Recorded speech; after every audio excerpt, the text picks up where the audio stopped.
If you list the things that break the fast, there are approximately 10 different things which break the fast, and you can categorize them into two categories. The first category is that which breaks the fast when we take it inside the body. In them, there are four things. The first is eating and drinking. Second is anything that falls in the same category as eating or drinking. Third is taking medicines, or pills, or injections, which are in the form of nourishment or somewhat similar to eating and drinking, including blood transfusion. The fourth is somewhat similar to kidney dialysis, where the blood is taken out, it's purified, and some nutrients are put into it and put back. The second category, that which comes out from the body, there are 6 things in them. Number 1 is sexual intercourse. Number 2 is masturbation. Number 3 is menstruation. Number 4 is postnatal bleeding. Number 5 is deliberate vomiting. And number 6 is letting out blood, somewhat similar to cupping or something similar to that. So in all, there are 10 things which invalidate the fast.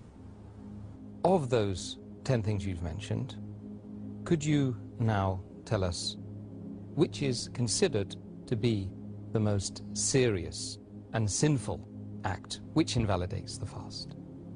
The act which is the most sinful and most serious amongst all of them which invalidates the fast, it is sexual intercourse. That when you have sexual intercourse and when the two private parts meet, then your fast is invalidated, whether ejaculation takes place or not. And you have to repent for that. You have to complete the fast for that day, and you have to make it up later, and you have to pay a penalty, that's kafara.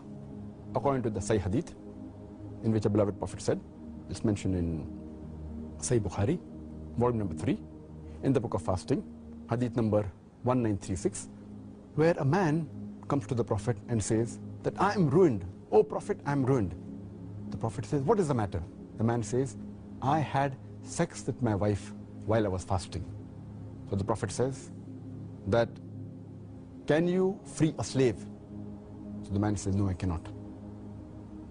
Then the Prophet asks, can you fast consecutively for 2 months? Can you fast continuously for 60 days? The man says, no, I cannot. Then the Prophet says that, can you feed 60 poor people? And the man says no, and the hadith continues.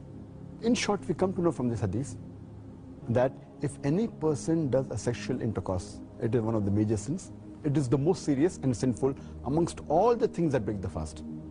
The person who does this sin, he should immediately repent to Allah subhanahu wa ta'ala and ask for forgiveness. He should complete his fast for that day and make up for that fast later on after Ramadan.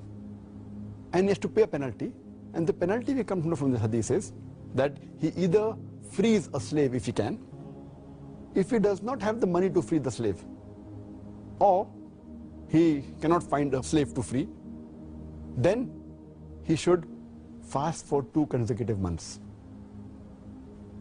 Fast for 60 days. If he cannot do that also, then he should at least feed 60 poor people. And these are the 3 options that have been given for a person to pay as a penalty, as a kafara. But if a person can do the first thing, he should not jump to the second or the third. The first is freeing a slave. If he cannot do that, if he doesn't have the money or cannot find a slave, then he can go to the next option, that is fasting consecutively for 60 days. If he cannot do that, if he is unable to do that, continuously fasting for 60 days, if he fasts for a few days, and then one day he doesn't fast, he should start again. He should fast consecutively for 60 days. If he doesn't have the capacity to do that, then what he can do is he can feed 60 poor people. And each poor person should be fed with approximately half sa. Each sa is equal to 3 handfuls of outstretched hand of wheat. So half sa per person, or the food that is there of the land. So 60 poor people you should feed. This is the kafara, the penalty for a person who breaks a fast by having a sexual intercourse.